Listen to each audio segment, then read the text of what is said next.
পবিত্ৰ ক্ষণতে উজলি উঠা খ্ৰীষ্টৰ জ্যোতি। নমস্কাৰ।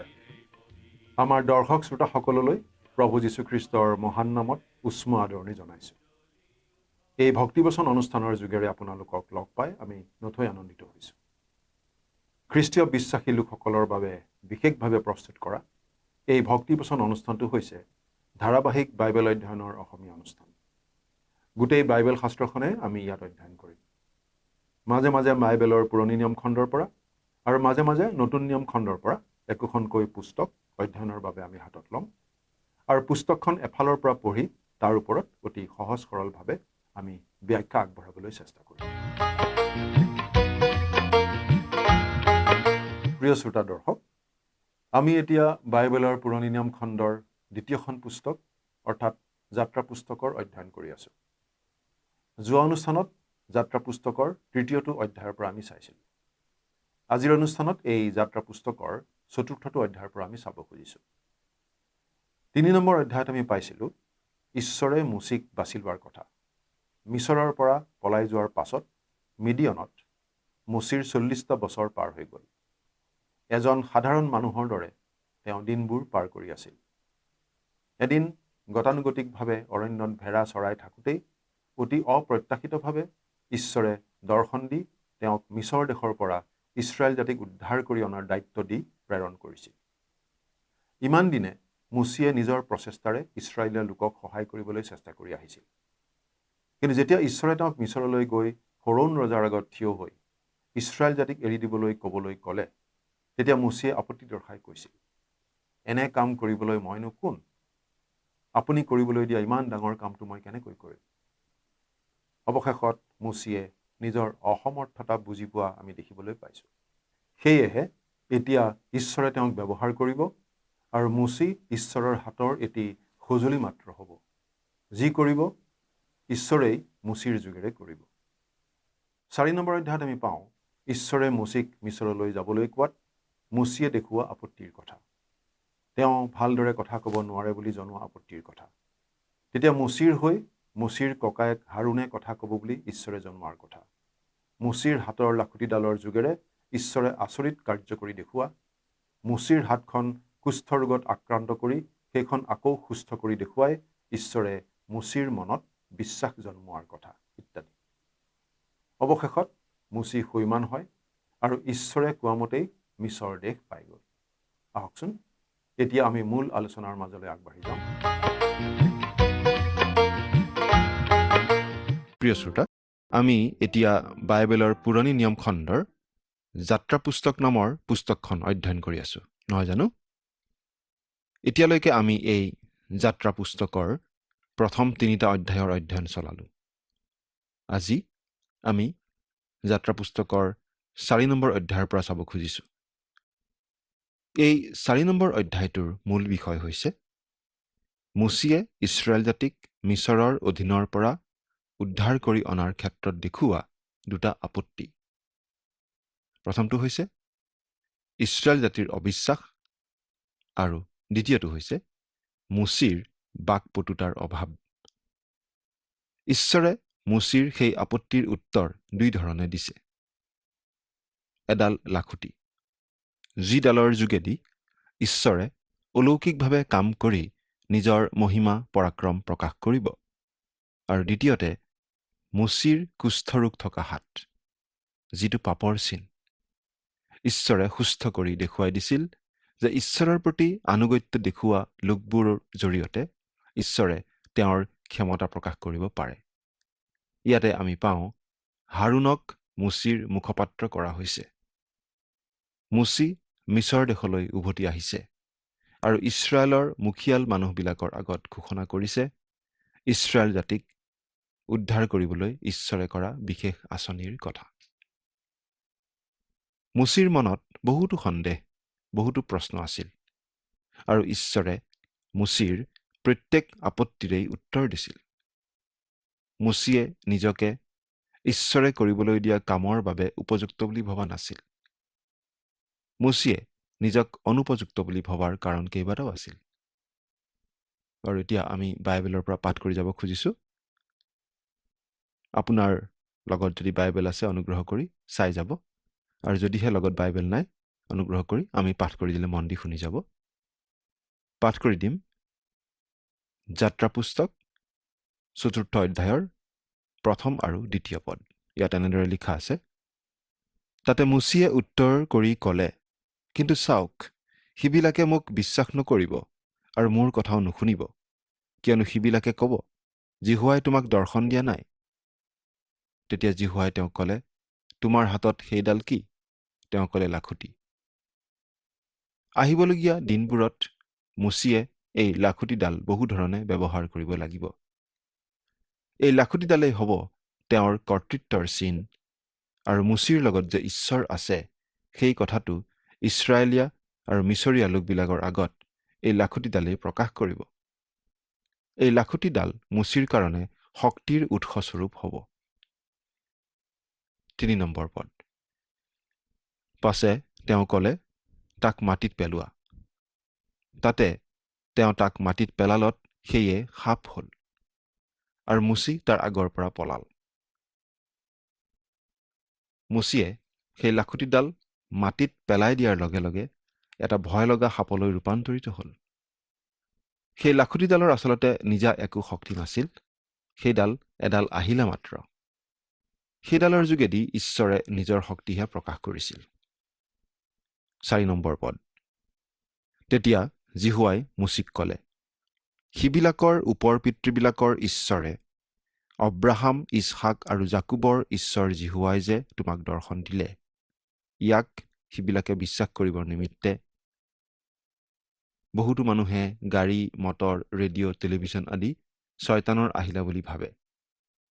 শয়তানে এই সকলোবোৰ আহিলা নিশ্চয় ব্যৱহাৰ কৰিব পাৰে, কিন্তু সেই সকলোবোৰ ঈশ্বৰেও নিজৰ কামত ব্যৱহাৰ কৰিব পাৰে। প্ৰিয় শ্ৰোতা, সেই সাপডালৰ নেগুৰত ধৰক। আপোনাৰ গাড়ীখনেৰে কাৰোবাক ঈশ্বৰৰ বাক্য শুনিবলৈ লৈ যাওক। টেলিভিছন আৰু ৰেডিঅ'ৰ যোগেদি প্ৰচাৰ হোৱা খ্ৰীষ্টীয় অনুষ্ঠানলৈ কিবা প্ৰকাৰে সহায় সহযোগ আগবঢ়াওক। বিভিন্ন প্ৰচাৰ মাধ্যমক ঈশ্বৰৰ আহিলা কৰাত যিমান পাৰে অৰিহণা যোগাওক। সেইবোৰ শয়তানৰ আহিলা হ'বলৈ আমি এৰি দিব নালাগে। আমি সেইবোৰ ঈশ্বৰৰ হাতৰ আহিলা যেন কৰি তুলিব পাৰোঁ। ঈশ্বৰে মুচিক আহ্বান কৰিছিল মিছৰৰ বন্দী অৱস্থাৰ পৰা ইছৰাইল জাতিক উদ্ধাৰ কৰিবলৈ। তেওঁ 40 বছৰ ধৰি মৰুভূমিত মুচিক প্ৰশিক্ষণ দিছিল, আৰু সেই জ্বলন্ত জোপোহাৰ মাজৰ পৰা মুচিক কামত নিযুক্ত কৰিছিল। মুচিয়ে এসময়ত নিজেই যি কাম কৰিব খুজিছিল, ঈশ্বৰতকৈ আগে আগে যাব খুজিছিল, সেই মুচিয়ে এতিয়া ঈশ্বৰে দিয়া কামটো কৰিবলৈ দ্বিধাবোধ কৰিছে।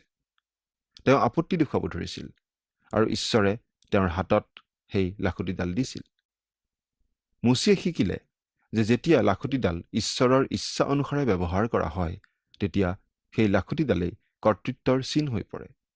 লাখুটিডালৰ লগতে ঈশ্বৰে মুচিক আৰু এটা আশ্বাসৰ চিন দিছে, ইছৰাইল জাতিক উদ্ধাৰ কৰিবলৈ আগবাঢ়ি যোৱাৰ আগে আগে।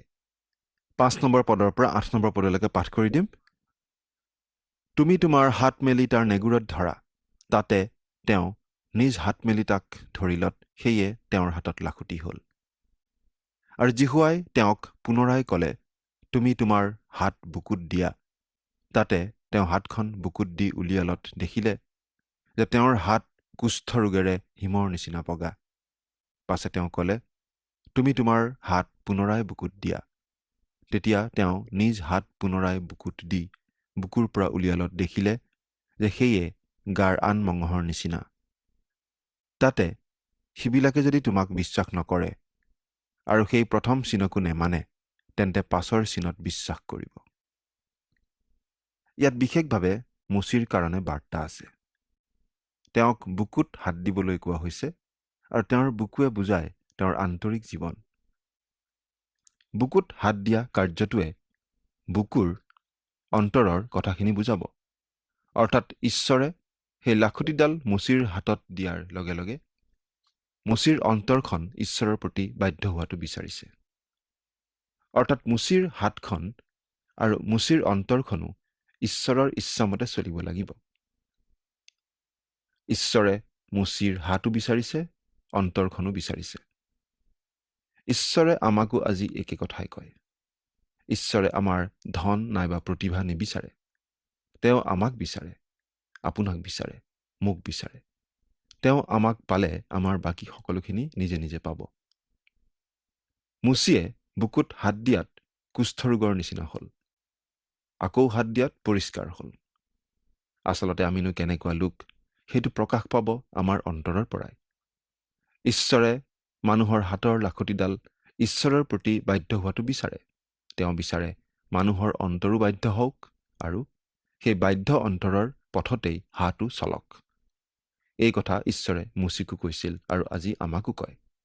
9 আৰু 10 নম্বৰ পদ। আৰু এই 2 চিনতো যদি সিবিলাকে বিশ্বাস নকৰে আৰু তোমাৰ কথাও নুশুনে, তেন্তে তুমি নদীৰ পৰা কিছু পানী লৈ বামত ঢালিবা।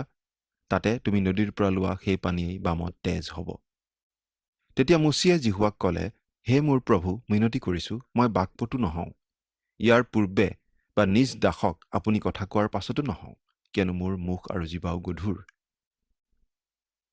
এতিয়া মুচিয়ে আন এটা আপত্তি দেখুৱাইছে। তেওঁ কৈছে, প্ৰভু, এই কাম কৰিবৰ কাৰণে আপোনাক এজন বাকপটু মানুহৰহে প্ৰয়োজন, কিন্তু মইতো ভালকৈ কথা ক'ব নোৱাৰোঁ। আচলতে মুচিয়ে ভালকৈ কথা ক'ব পাৰিছিল, কিন্তু এতিয়া তেওঁ নিজকে অযোগ্য বুলি অনুভৱ কৰিব ধৰিছে। 11 আৰু 12 নম্বৰ পদ। তাতে জিহুৱাই মুচিক ক'লে, মানুহৰ মুখ কোনে নিৰ্মাণ কৰিলে? বোবা বা কলা, নাইবা চকু থকা বা অন্ধ কোনে কৰে? মই জিহুৱাই জানো তাক নকৰোঁ? এতেকে এতিয়া তুমি যোৱা, মই তোমাৰ মুখৰ সহায় হৈ তুমি ক'বলগীয়া কথা তোমাক শিকাম।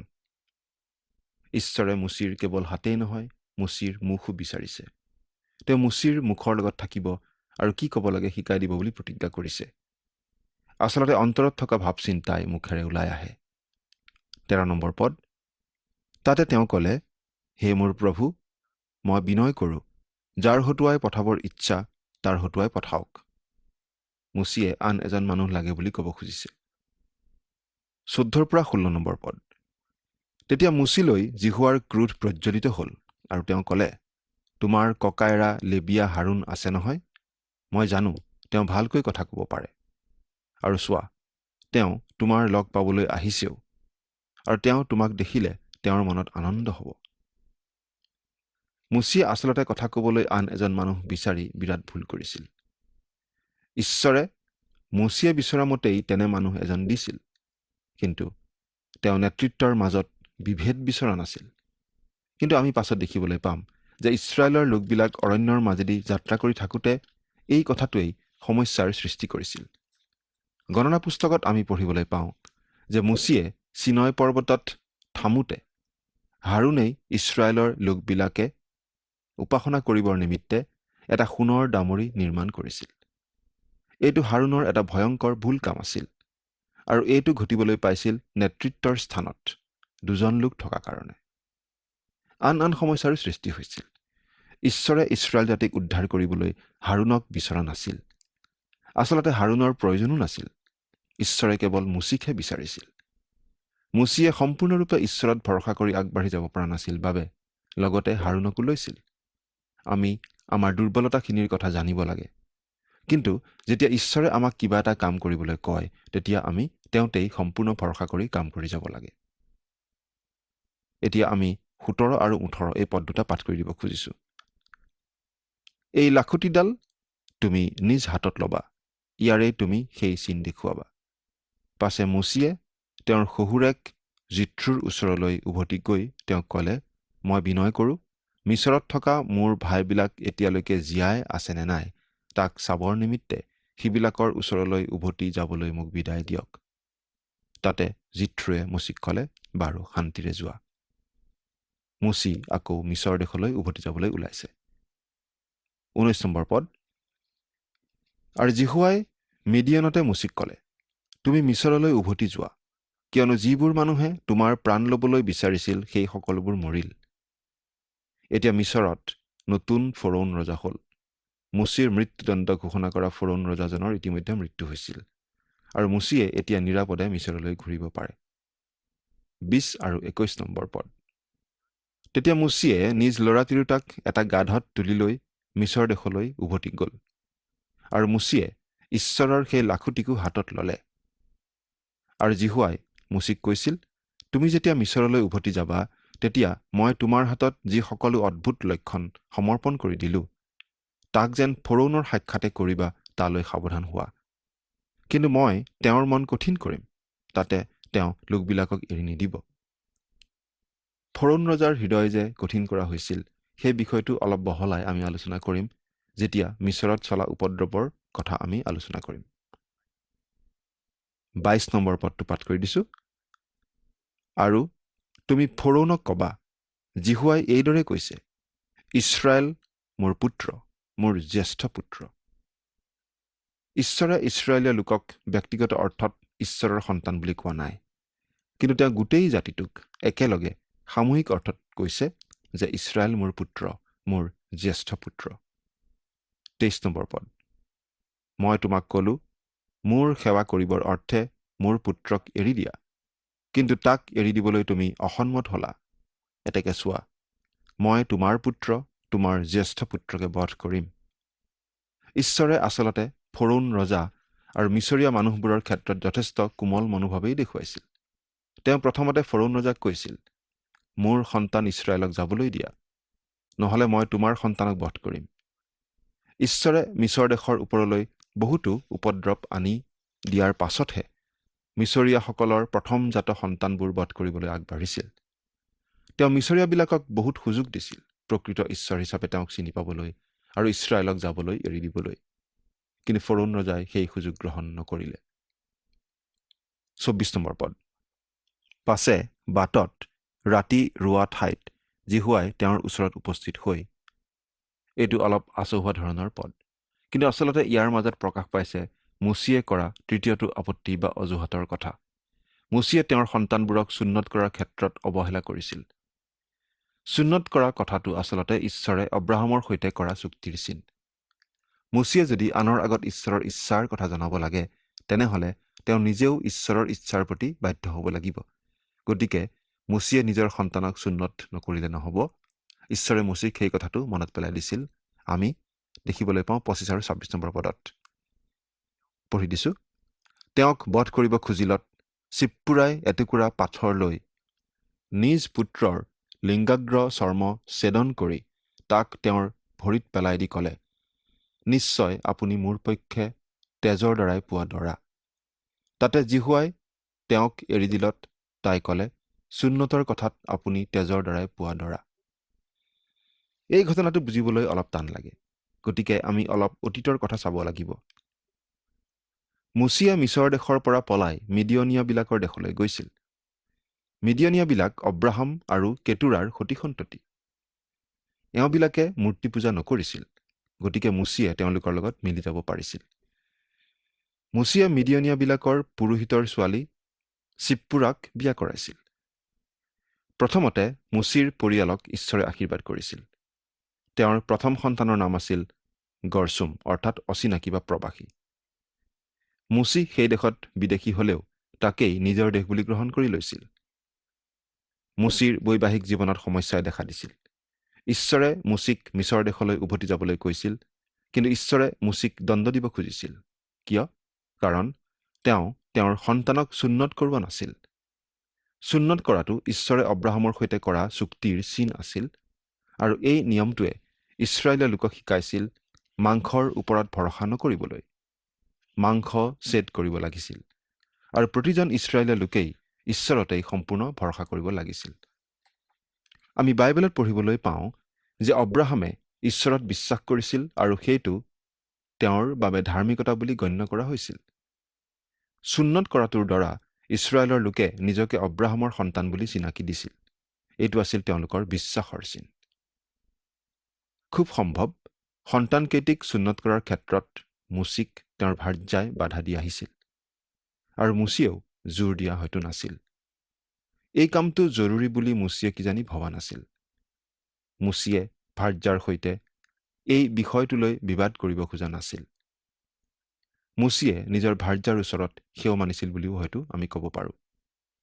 মুচিয়ে হয়তো ভাবিছিল এই অবাধ্যতাৰ কথা তেওঁ হয়তো তেনেদৰেই চলাই থাকিব পাৰিব, আৰু এই অবাধ্যতাৰ কথাৰ পৰা তেওঁ সাৰি যাব।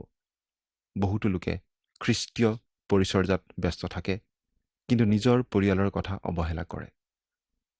কিন্তু ঈশ্বৰে মুচিৰ জীৱনত হস্তক্ষেপ কৰিলে। সেই অবাধ্যতাৰ কথাটো যে অতি ভয়ংকৰ, সেই কথা ঈশ্বৰে মুচিক জনাই দিলে। স্বামী আৰু স্ত্ৰী আত্মিক বিষয়ত একমত নহ'লে অতি বিপদজনক কথা। মুচিৰ জীৱন বচাবলৈ চিপ্পুৰাই তেওঁলোকৰ সন্তানৰ চুন্নত কৰালে। গতিকে তেওঁ বিশ্বাসৰ কৰ্ম কৰা হ'ল। পাছত চিপ্পুৰাই আকৌ পিতাকৰ ওচৰলৈ ঘূৰি গৈছিল। কিন্তু ইছৰাইল জাতি অৰণ্যৰ মাজেদি যাত্ৰা কৰি থাকোঁতে মুচিৰ শহুৰেক জিথ্ৰুৱে চিপ্পুৰাক আকৌ মুচিৰ ওচৰলৈ লৈ আহিছিল। তেওঁলোক আকৌ একলগ হৈছিল। এতিয়া ২৭ নম্বৰ পদৰ পৰা ৩১ নম্বৰ পদলৈকে পাঠ কৰি দিম। জিহুৱাই হাৰুণক কৈছিল, তুমি মুচিৰে সৈতে সাক্ষাৎ কৰিবলৈ অৰণ্যলৈ যোৱা। তাতে হাৰুণে গৈ ঈশ্বৰৰ পৰ্বতত তেওঁক লগ ধৰি তেওঁক চুমা খালে। যেতিয়া জিহুৱাই মুচিক পঠাওঁতে কোৱা সকলো বাক্য আৰু আজ্ঞা কৰা আটাই চিনৰ কথাকো মুচিয়ে হাৰুণৰ আগত জনালে। পাছে মুচি আৰু হাৰুণ দুয়ো গৈ ইছৰাইলৰ সন্তানবিলাকৰ বৃদ্ধ লোকবিলাকক গোট খোৱালত জিহুৱাই মুচিক কোৱা সকলো কথা হাৰুণে ক'লে আৰু লোকবিলাকৰ আগত সেই চিনকো দেখুৱালে। তাতে লোকবিলাকে বিশ্বাস কৰিলে আৰু জিহুৱাই যে ইছৰাইলৰ সন্তানবিলাকৰ বুজ বিচাৰ ল'লে আৰু সিবিলাকৰ দুখলৈ চালে, তাকে শুনি সিবিলাকে মূৰ দুৱাই প্ৰণিপাত কৰিলে। ইয়াত আমি ঈশ্বৰ উপাসনাৰ এটা সুন্দৰ দৃশ্য দেখা পাওঁ। এই লোকসকলে বিশ্বাসেৰে ঈশ্বৰৰ ওচৰলৈ আহিছিল। তেওঁলোকৰ সেই বিশ্বাসেই তেওঁলোকৰ বাবে ধাৰ্মিকতা বুলি গণিত হৈছিল আৰু এই বিশ্বাসৰ ভিত্তিতেই তেওঁলোকক ঈশ্বৰে মিছৰ দেশৰ পৰা উদ্ধাৰ কৰি নিয়া আমি দেখিবলৈ পাম। প্ৰিয় শ্ৰোতা, ঈশ্বৰৰ চকুত সকলো সমান। মুচিয়েও ঈশ্বৰৰ প্ৰতি সম্পূৰ্ণ বাধ্যতা দেখুৱাব লাগিছিল আৰু অবাধ্যতাৰ বাবে মুচিক ঈশ্বৰে আনৰ দৰেই শাস্তি বিহিব খুজিছিল। ঈশ্বৰৰ দৃষ্টিত সকলো মানুহেই সমানে পাপী, কিন্তু সকলো মানুহৰেই পৰিত্ৰাণৰ পথ ঈশ্বৰে প্ৰস্তুত কৰি ৰাখিছে প্ৰভু যীশুখ্ৰীষ্টৰ যোগেদি। সেই পথ আপুনি বাৰু গ্ৰহণ কৰিছেনে? চিন্তা কৰি চাওকচোন। ঈশ্বৰে আপোনাক আশীৰ্বাদ কৰক। মুচিৰ হাতত আছিল এডাল সাধাৰণ লাখুটি। প্ৰতিজন ভেড়াৰখীয়াৰ হাততেই একোডাল লাখুটি থাকে। মুচিৰ হাতত থকা লাখুটিডাল আন ভেড়াৰখীয়াৰ লাখুটিৰ নিচিনাই আছিল। কিন্তু সেইডাল ঈশ্বৰে আচৰিত ধৰণে সাপত পৰিণত কৰি দিছিল আৰু মুচিয়ে নেগুৰত ধৰাত আকৌ লাঠি হৈ পৰিছিল। সেই লাখুটিডালেই হৈ পৰিছিল মুচিৰ হাতেৰে ঈশ্বৰে আচৰিত কাম কৰাৰ আহিলাস্বৰূপ। সেই লাখুটি দাঙি দিয়াত সাগৰ দুফাল হৈছিল। সেই লাখুটিডালেৰে প্ৰহাৰ কৰাত শিলৰ পৰা পানী ওলাইছিল। অলৌকিক শক্তি কিন্তু সেই লাখুটিডালত নাছিল। শক্তিৰ উৎস আছিল ঈশ্বৰ, কিন্তু সেই শক্তি তেনেদৰে প্ৰকাশিত হৈছিল। আজিও ঈশ্বৰে সাধাৰণ ব্যক্তিকেই তেনেদৰে নিজৰ কামৰ বাবে আহিলা হিচাপে ব্যৱহাৰ কৰি থাকিব পাৰে আৰু কৰেও। পৰৱৰ্তী অনুষ্ঠানত আপোনালোকক পুনৰ লগ পোৱাৰ আশাৰে আজিলৈ আমি ইমানতেই সামৰিব খুজিছোঁ। সামৰণিত আহকচোন পৰম পিতা পৰমেশ্বৰৰ ওচৰত প্ৰাৰ্থনাত খন্তেক মূৰ্ণত কৰোঁ। স্বৰ্গত থকা অসীম দয়ালু কৰুণাময় পিতৃ ঈশ্বৰ, প্ৰভু তোমাক ধন্যবাদ দিছোঁ এই সুন্দৰ সময় তুমি আমাক আগবঢ়োৱাৰ কাৰণে। তোমাৰ বাক্য আলোচনা কৰাৰ এই ভক্তিবচন অনুষ্ঠান অসীম ধৈৰ্যেৰে আগ্ৰহেৰে শুনি থকা প্ৰতিজন দৰ্শক, প্ৰতিজন শ্ৰোতাৰ ওপৰত তোমাৰ আশীৰ্বাদ বিশেষ ৰূপে থাকিবলৈ দিয়া। তেওঁলোকৰ জীৱনৰ সকলো প্ৰয়োজন তুমি পূৰণ কৰা। তেওঁলোকৰ জীৱনবোৰ সৰ্বাংগ সুন্দৰ কৰি তোলা, কিয়নো এই প্ৰাৰ্থনা আমাৰ মহান ত্ৰাণকৰ্তা নাচৰতীয়া প্ৰভু যীশুখ্ৰীষ্টৰ নামত আগবঢ়াইছোঁ। আমেন।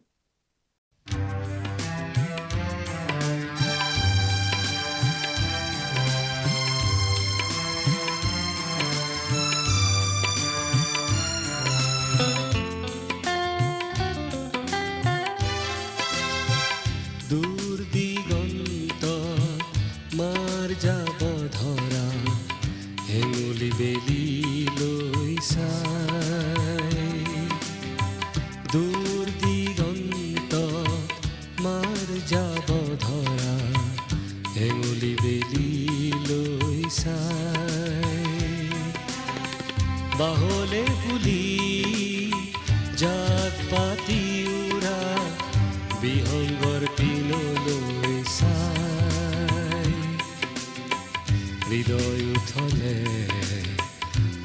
যাবেগেৰে প্ৰভু তোমালৈ মনত পৰে,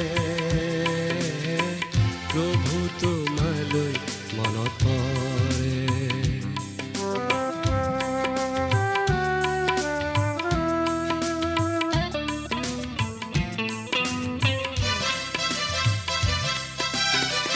মইনো কোন আহিছো ক'ৰ পৰা, মোৰ মূল্যই বাকী। মইনো কোন আহিছো ক'ৰ পৰা, মোৰ মূল্যই বাকী।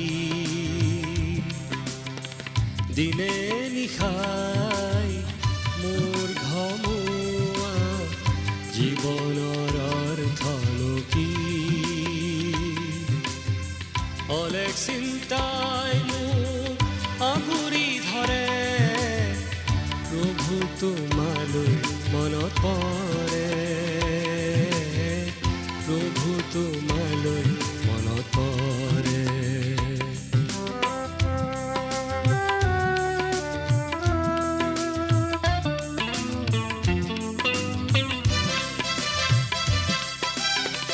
তুমিয়েই দিলা মোক জীৱনৰ অৰ্থ, জীয়াই থকাৰ লক্ষ্য। তুমিয়েই দিলা মোক জীৱনৰ অৰ্থ, জীয়াই থকাৰ লক্ষ্য। এই জীৱনৰ সিপাৰে থকা অনন্ত জীৱনৰ বাক্য, হৃদয় উপচে মোৰ কৃতজ্ঞতাৰে, প্ৰভু তোমালৈ মনত পৰে, প্ৰভু তোমালৈ মনত পৰে। দূৰ দিগন্ত মাৰ যাব ধৰা, হেঙুলি বেলিলৈ চাই, দূৰ দিগন্তত মাৰ যাব ধৰা, হেঙুলি বেলি। প্ৰিয় শ্ৰোতা দৰ্শক, আশা কৰোঁ ভক্তিবচন অনুষ্ঠানটি উপভোগ কৰি আপোনাৰ নিশ্চয় ভাল লাগিছে।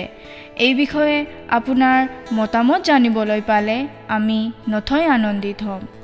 আপোনাৰ যদি আমাৰ এই অনুষ্ঠানটি উপভোগ কৰি ভাল লাগিছে, তেন্তে অনুগ্ৰহ কৰি আমালৈ এই নম্বৰটোত এটা মিছ কল দিয়কচোন। আপোনাৰ এটা মিছ কল আমাৰ বাবে অতি মূল্যৱান। মিছ কল দিয়া নম্বৰটো হৈছে 0444908125।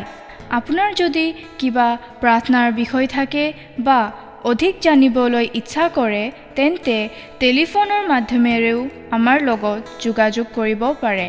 আমাৰ টেলিফোন নম্বৰটো হৈছে 7429840242। আপুনি ইমেইলৰ দ্বাৰাও আমাৰ লগত যোগাযোগ কৰিব পাৰে। আমাৰ ইমেইল এড্ৰেছটো হৈছে assamese@radio882.com। আপুনি আমালৈ পত্ৰ লিখিব পাৰে।